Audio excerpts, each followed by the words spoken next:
Le racisme institutionnel, ça n'existe pas. L'islamophobie, non plus. Pourtant, la semaine dernière, un fou est entré dans une mosquée. Ça commence comme une méchante histoire qui va déraper et ça finit avec l'horreur. En fait, quelqu'un entrant dans une mosquée a décidé de commettre un crime. Acte barbare, c'est reconnu, mais ça pose 2 questions, peut-être 3, peut-être 4. A-t-il choisi par hasard une mosquée pour assouvir son désir de meurtre? Et qui lui a soufflé l'idée? Autre question, quelle analyse fait-on aujourd'hui de cette barbarie? Autre question, est-ce qu'il est embarrassé, notre retaillot de ministre? Se pose-t-il de bonnes questions? Comment peut-on arriver à commettre de tels actes dans la société civilisée dans laquelle nous vivons?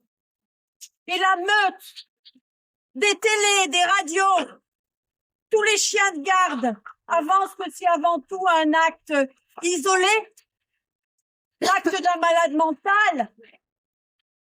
Est-ce vraiment un acte isolé? Car si on a raison de clamer à longueur d'antenne à bas l'antisémitisme, entendez-vous aussi souvent à bas l'islamophobie, à bas le racisme? En tout cas, pas dans nos médias, pas dans la bouche de nos gouvernants. Bien au contraire.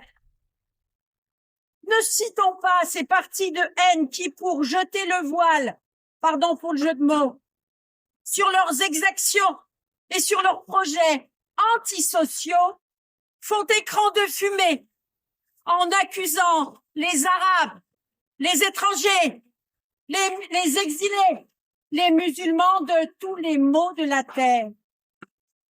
Le racisme, c'est un fonds de commerce, celui de tous ces rapaces qui n'ont pour but que de dévaliser le peuple. On se scandalise à l'Assemblée nationale parce qu'une maman accompagne des sorties scolaires d'enfants avec un bout de tissu sur la tête. Ça, c'est vraiment très grave. Une sportive de haut niveau se voit disqualifiée parce qu'elle court avec un bout de tissu sur la tête. Ça, c'est très grave pour notre société. On se questionne aussi de respecter dans les cantines scolaires les choix alimentaires de certaines familles. Et déjà, certains députés reviennent dans leur circonscription sur les programmes alimentaires. Manger de la viande. Manger de la viande, merci pour les animaux et les choix pour la planète. Mais pourquoi est-ce qu'on en veut aux musulmans aujourd'hui? Allez, on lâche les gros mots. Les arabo-musulmans sont la source de tous les maux de la terre. Si. Et on cherche bien.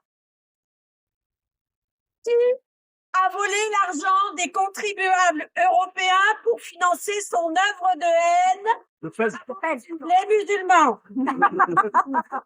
Qui a réclamé de l'argent à Kadhafi pour assouvir ses projets de pouvoir? Les musulmans. Qui a éborgné et mutilé des dizaines de manifestants lors de rassemblements jaunes fluo sans jamais s'excuser?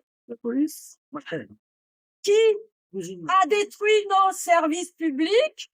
Les musulmans.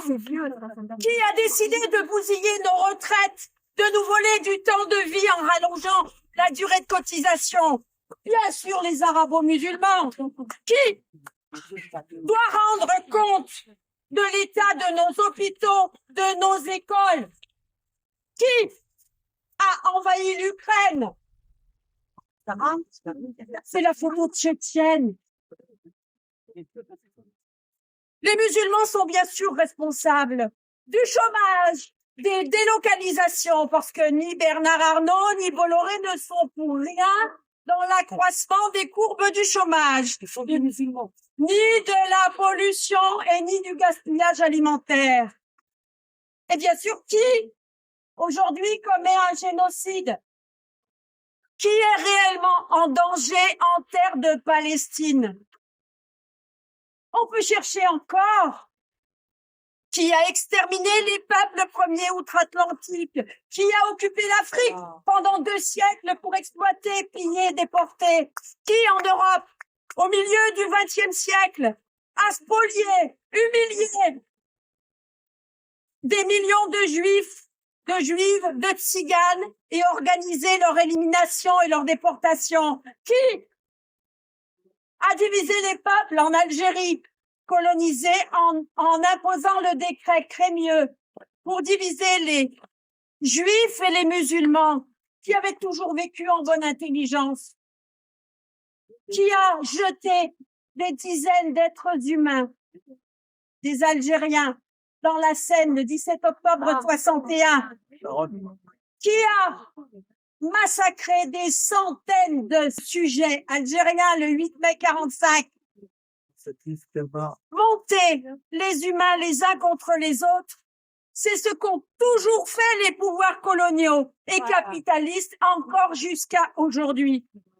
Mais nous ne sommes pas dupes. Nous savons bien et ferons bien savoir qui sont les vrais ennemis sur cette terre. Dans le désordre, pas les Roms, pas les Juifs, pas les musulmans, pas les Arabes, pas les féministes, pas les homosexuels, ni tous les LGBTQIA+, pas les militants pour nos droits humains, pas les pauvres, pas les supporters de la Palestine, pas les migrants, pas les chômeurs, pas les porteurs de handicap. Ça fait du monde tout ça. Et nous sommes un continent entier contre tout ça. Alors foutez la paix aux musulmans, foutez la paix aux femmes, aux exilés, foutez la paix aux Palestiniens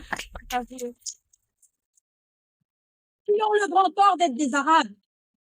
Et ne croyez surtout pas que ce qui se passe en Palestine est un conflit de religion.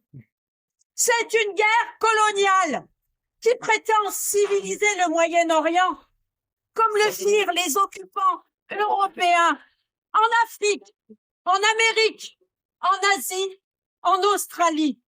C'est la guerre menée contre les peuples qui prétend que de civilisation, il n'y a que la sienne. Mais, on est d'accord, le colonialisme n'est pas une civilisation. C'est le frère toxique du capitalisme qui n'est porteur que de barbarie, d'injustice, d'exploitation, d'expropriation et de racisme. L'islamophobie, l'antisémitisme, c'est la même chose. Et c'est ainsi qu'on a inventé depuis plus de 30 ans un problème. Le problème musulman. Depuis plus de 30 ans, on utilise et on dévoie le fleuron des utopies françaises, la laïcité, celle qu'on mange à toutes les sauces pour justifier la mise au ban d'une partie de la population française. La laïcité à qui on tord le cou et qu'on fait dire le contraire de son sens premier. En 1905, on avait compris le danger d'une religion d'État et le danger de l'antisémitisme. On y exprimait aussi le respect du culte de chacun.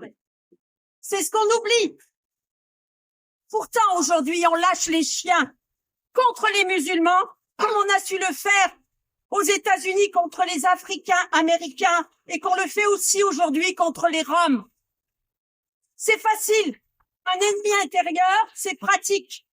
Un bouc émissaire, c'est pratique. C'est l'essentialisation, la stigmatisation de peuples souvent infériorisés, marginalisés pour détourner le regard des vrais ennemis. Et ce que vivent les musulmans aujourd'hui ressemble étrangement à ce que vivaient nos adelphes juives et juifs dans les générations qui nous ont précédés.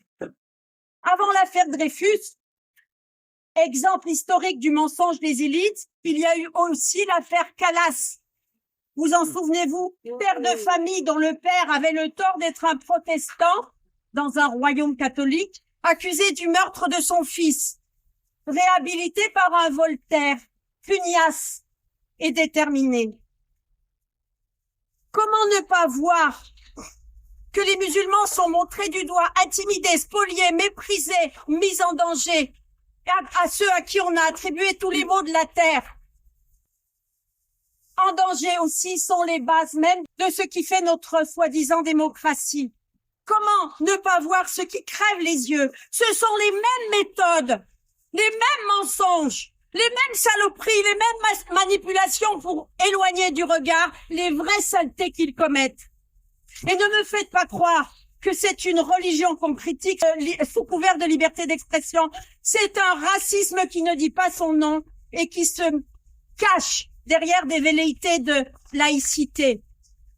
Et on reproche encore aux musulmans, aux Arabes, d'importer le conflit, ce qu'on appelle un conflit israélo-palestinien en Europe. C'est celui qui dit qu'il est. C'est l'Europe antisémite qui importa au XXe siècle son racisme institutionnel dans des régions qui ne connaissaient pas de tels préjugés. C'est le lobby sioniste qui encourage l'arabophobie et l'islamophobie. C'est l'État d'Israël qui est le plus antisémite du monde. Israël qui met en danger dans ses propres frontières et partout ailleurs les juives et les juifs, les musulmanes, les chrétiennes et même les laïcs. C'est aussi l'État français qui nous met tous et toutes en danger en soutenant inconditionnellement un État criminel, en cautionnant un génocide largement documenté. Et en criminalisant la lutte pour les droits humains. Alors ne lâchons rien. Dénonçons la dissolution d'Urgence Palestine. Dénonçons la dissolution de la Jeune Garde. Et boycottons leurs discours, boycottons leurs médias, boycottons leurs complices, boycottons leurs produits et leur commerce. Boycottons et résistons, car ce mot a le sens le plus évocateur aujourd'hui, parce que tout n'a pas commencé le 7 octobre en Palestine occupée. Et tout n'a pas commencé la semaine dernière pour des Abou Bakar, des Adama Traoré. Et la liste serait bien longue. Merci.